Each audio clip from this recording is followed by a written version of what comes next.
నువ్వు ఏడుస్తున్న సంగతి దేవునికి తెలుసు, నువ్వు బాధపడుతున్న దేవుని ఆ బాధ దేవునికి తెలుసు. ఏ కన్యల మధ్యలో ఉండి ఏ సమస్యను పట్టుకొని ఏంటి నా పరిస్థితి, ఆర్థిక ఇబ్బందులే గాని, సంఘ పరిస్థితే గాని, సేవ పరిస్థితే గాని, పరిస్థితుల్లో నలిగిపోతూ ఏంటి అర్థం కాని పరిస్థితుల్లో వచ్చుంటే, ఇక్కడికి వచ్చుంటే నా ప్రభు చెప్తున్నాడు, సమయం ఆసన్నమైంది, గుర్తుపెట్టుకో. సమయం ఆసన్నమైంది, గుర్తుపెట్టుకో. దీవెన ప్రారంభించడానికి దేవుడు సిద్ధంగా ఉన్నాడు. హల్లెలూయా. నువ్వు ప్రభు ఒకసారి గుర్తుపెట్టుకో. ప్రభు అనుకుంటారు, ఆయన అనుకుంటారు అందరూ దీవించబడుతున్నారు, అందరూ బాగుంటున్నారు, అందరూ బాగుంటున్నారు. మరి నువ్వేంటి?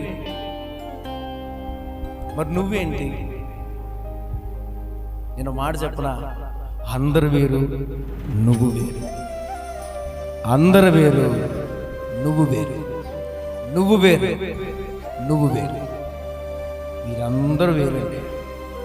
నువ్వు శ్రమ పడటానికి ఎన్నుకోబడిన వ్యక్తివి, కష్టపడటానికి ఎన్నుకోబడిన వ్యక్తివి. నువ్వు శ్రమ పడాలంతే. ఆమేన్. గట్టి చెప్పండి. అందరూ ఎంజాయ్మెంట్ చేస్తారండి, కృప దొరికితే అందరూ ఎంజాయ్మెంట్ చేస్తారు. నీకే ఎందుకు శ్రమ, నీకే ఎందుకు లేమి, నీకే ఎందుకు ఇబ్బంది, నీకే ఎందుకు కష్టం, నీకే ఎందుకు నష్టం? నువ్వు నష్టపోవాలి. నష్టం కోసమే దేవుడు నిన్ను ఎన్నుకున్నాడు. అందరూ సుఖాన్ని ఎంచుకుంటారండి, అందరూ హ్యాపీగా ఫీల్ అవుతారు. కానీ ప్రభు అంటారు, ఆయన ఎట్లా అయితే బండ సందుల్లో నలిగిపోయాడో, ఆయన ఎట్లయితే శిలువ మీద నలిగిపోయాడో, నా ప్రభు కూడా శ్రమల మధ్య నిన్ను నడిపిస్తున్నాడు. నువ్వు ఒకటి గుర్తుపెట్టుకో, శ్రమల్లో నడిపిస్తున్న దేవుడు నిన్ను వదిలేసి పెట్టాడు, అక్కడ వదిలేడు. శ్రమల్లో నుండి నా ప్రభు నీకు సింహాసనం వేస్తాడు, సింహాసనం వేస్తాడు. హల్లెలూయా. తప్పనిసరి సింహాసనం అనేది కన్ఫర్మ్.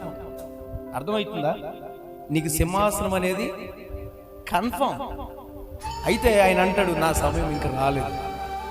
ఆ మాటకు నేను చెప్తున్నాను, ఆయనకు ఒక క్యాలెండర్ ఉంది. ఈ నెల రేపు వచ్చి ఒకవేళ నా ప్రభు సిద్ధిస్తే నెలలో మీరు కోరుకున్నవని నా ప్రభు ఇచ్చును గాక. ఆమేన్, ఆమేన్. మీరు అడిగినది నా ప్రభు నిశ్చయముగా ఇచ్చును గాక. హల్లెలూయా. సార్వత్రిక సంఘంలో నీ స్థానం వేరు, దేవుడు నిన్ను ఏర్పాటు చేసుకున్న ఏర్పాటు వేరు. ఆమేన్, హల్లెలూయా. ప్రతి ఒక్కరికి రహస్య జీవితంలో బలహీనులే.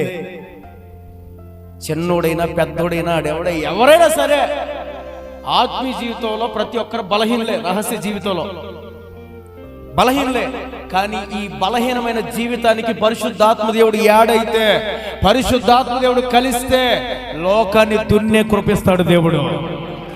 హల్లెలూయా. పరిశుద్ధాత్మ దేవుడు యాడవ్వాలండి. దీనికి మనం ఏం చేస్తామంటే పరిశుద్ధాత్మను పక్కన పెట్టేసి మనం అన్నీ చేసి వస్తాం. ఆయన అంటున్నాడు చూడండి, నా సమయం ఇంకా రాలేదు, నాతో నీకేంటి పని, నాతో నీకేంటి పని.